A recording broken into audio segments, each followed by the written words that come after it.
ത്വായിഫിലെ വാദിവെജ് റോഡിൽ അൽമസന എന്ന സ്ഥലത്തെ ഈ കാണുന്ന പള്ളിക്ക് മുന്നിലൂടെ കാണുന്ന ഈ ഒരു റോഡിലൂടെ പോയി കഴിഞ്ഞാൽ നമുക്ക് ചരിത്ര പ്രസിദ്ധമായിട്ടുള്ള ഒരു തോട്ടം കാണാൻ കഴിയും. മക്കയിൽ വെച്ച് ശത്രുക്കളുടെ ശല്യവും ആക്രമണവും സഹിക്കാൻ കഴിയാതെ അവസാനം റസൂലുള്ളാഹി സ്വല്ലല്ലാഹു അലൈഹി വസല്ലമ ത്വായിഫിലുള്ള തനിക്ക് വേണ്ടപ്പെട്ടവർ തന്നെ സഹായിക്കുമെന്ന് കരുതി ത്വായിഫിലേക്ക് എത്തി. എന്നാൽ ത്വായിഫിലേക്ക് എത്തിയതിനു ശേഷമുള്ള ചരിത്ര കാര്യങ്ങൾ നമ്മളൊക്കെ പഠിച്ചതാണ്. അതായത് ത്വായിഫുകാർ റസൂലുള്ളാഹി സ്വല്ലല്ലാഹു അലൈഹി വസല്ലമയെ അന്ന് കല്ലെടുത്ത് എറിഞ്ഞ് ഓടിക്കുകയാണ് ചെയ്തത്. അങ്ങനെ റസൂലുള്ളാഹി സ്വല്ലല്ലാഹു അലൈഹി വസല്ലമ മതില്, അതായത് ചുറ്റുമതിൽ കെട്ടിയിട്ടുള്ള ഒരു തോട്ടത്തിൽ കയറി അഭയം തേടി. റബിയയുടെ മക്കളായ ഉത്ബയുടെയും ഷൈബയുടെയും തോട്ടമായിരുന്നു അത്. ആ തോട്ടത്തിൽ എത്തുന്നത് വരെ റസൂലുള്ളാഹി സ്വല്ലല്ലാഹു അലൈഹി വസല്ലമയെ ശത്രുക്കൾ ഉപദ്രവിച്ചു കൊണ്ടിരുന്നു.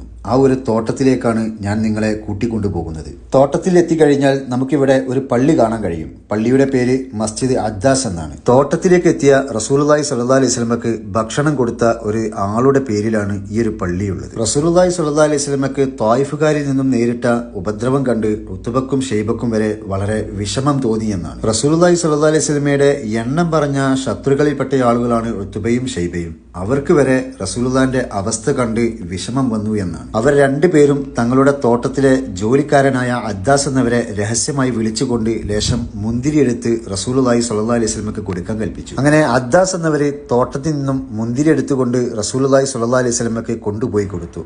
റസൂലുള്ളാഹി സ്വല്ലല്ലാഹു അലൈഹി വസല്ലമ അത് ബിസ്മി ചൊല്ലി കഴിച്ചു. റസൂലുള്ളാഹി സ്വല്ലല്ലാഹു അലൈഹി വസല്ലമ ബിസ്മി ചൊല്ലിയപ്പോൾ അദ്ദാസ് എന്നവര് റസൂലുള്ളാഹിനോട് ചോദിച്ചു, അല്ല, ഇത് ഈ നാട്ടുകാർ പറയുന്ന വാക്കല്ലല്ലോ. റസൂലുള്ളാഹി സ്വല്ലല്ലാഹു അലൈഹി വസല്ലമ അദ്ദാസ് എന്നവരോട് ചോദിച്ചു, നിങ്ങൾ ഏത് നാട്ടുകാരനാണ്, ഏത് മതക്കാരനാണ്? അദ്ദാസ് എന്നവർ പറഞ്ഞു, ഞാൻ നിനവക്കാരനായ ക്രിസ്ത്യാനിയാണ്. ഓ, നിങ്ങൾ യൂനുസ് ബിൻ മത്തായിയുടെ നാട്ടുകാരനാണല്ലേ എന്ന് അദ്ദാസ് എന്നവരോട് റസൂലുള്ളാഹി തിരിച്ചു ചോദിച്ചു. അദ്ദാസ് എന്നവർക്ക് അത്ഭുതമായി. കാരണം അദ്ദേഹം വേദഗ്രന്ഥത്തിൽ അറിവുള്ളയാളായിരുന്നു. മഹാനവർകൾ റസൂലുള്ളാഹി സ്വല്ലല്ലാഹു അലൈഹി വസല്ലമയോട് തിരിച്ചു ചോദിച്ചു, അങ്ങേക്ക് യൂനുസ് നബി അലൈഹി സ്വലാത്തു വസ്സലാമിനെ കുറിച്ച് എങ്ങനെ അറിയാം? യൂനുസ് നബി അലൈഹി സ്വലാം തന്റെ സഹോദരനാണ് എന്ന് റസൂലുള്ളാഹി സ്വല്ലല്ലാഹു അലൈഹി വസല്ലമ അദ്ദാസ് എന്നവരോട് പറഞ്ഞു. യൂനുസ് നബി അലൈഹി സ്വലാത്തു വസ്സലാമിനെ പോലെ ഞാനും ഒരു പ്രവാചകനാണ് എന്ന് റസൂലുള്ളാഹി സ്വല്ലല്ലാഹു അലൈഹി വസല്ലമ അദ്ദാസ് എന്നവരോട് പറയുകയും ചെയ്തു. താൻ വേദഗ്രന്ഥത്തിൽ നിന്നും മനസ്സിലാക്കിയ അവസാനത്തെ പ്രവാചകനാണ് തന്റെ മുന്നിൽ നിൽക്കുന്നത് എന്ന് മനസ്സിലാക്കിയ അദ്ദാസ് എന്നവര് ഉടനെ റസൂലുള്ളാഹി സ്വല്ലല്ലാഹു അലൈഹി വസല്ലമയുടെ തലയിലും കയ്യിലും കാലിലും മുത്തുകയും സത്യവാചകം ചൊല്ലി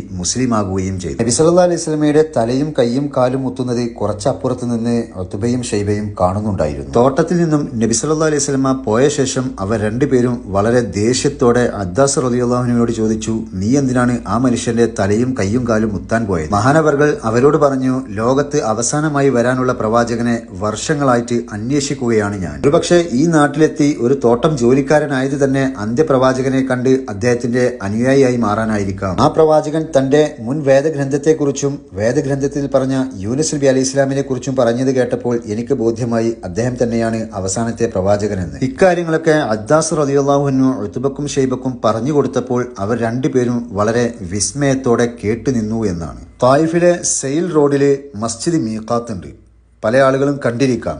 ആ പള്ളിയിലേക്ക് ത്വായിഫ് ടൗണിൽ നിന്ന് ഏകദേശം 40 കിലോമീറ്റർ ദൂരമുണ്ട്. ത്വായിഫുകാർ റസൂലുള്ളാഹി സ്വല്ലല്ലാഹു അലൈഹി വസല്ലമയെ ആ പള്ളി നിൽക്കുന്ന സ്ഥലം വരെ കല്ലെറിഞ്ഞ് ഓടിച്ചു എന്നാണ്. പിൽക്കാലത്ത് ആ സ്ഥലത്ത് മീഖാത്ത് പള്ളി നിർമ്മിക്കുകയും ചെയ്തു. ഖർനുൽ മനാസിലെത്തിയപ്പോൾ മേഘം നബി സല്ലല്ലാഹു അലൈഹി വസല്ലമക്ക് തണലിട്ട് കൊടുക്കുകയും തുടർന്ന് ജിബ്രീൽ അലൈഹി സ്വലാത്തു വസ്സലാം മലകളെ കാക്കുന്ന മലക്കിനെ കൂടെ കൊണ്ടുവരികയും ചെയ്തത്. തുടർന്നുള്ള സംഭവങ്ങളൊക്കെ നമ്മൾ മുമ്പ് പഠിച്ചതോ അറിഞ്ഞതോ ഒക്കെയാണ്. അതുകൊണ്ട് ഞാൻ അതിലേക്ക് കടക്കുന്നില്ല. അപ്പൊ ഏതായാലും ഈ ഒരു സ്ഥലം കാണാത്തവർക്ക് വേണ്ടി വീഡിയോ ഒന്ന് ഷെയർ ചെയ്ത് കൊടുക്കണമെന്ന് പറഞ്ഞുകൊണ്ട് ഞാൻ നിർത്തുന്നു. ഇൻഷാ അല്ലാഹ് നമുക്ക് വീണ്ടും കാണാം.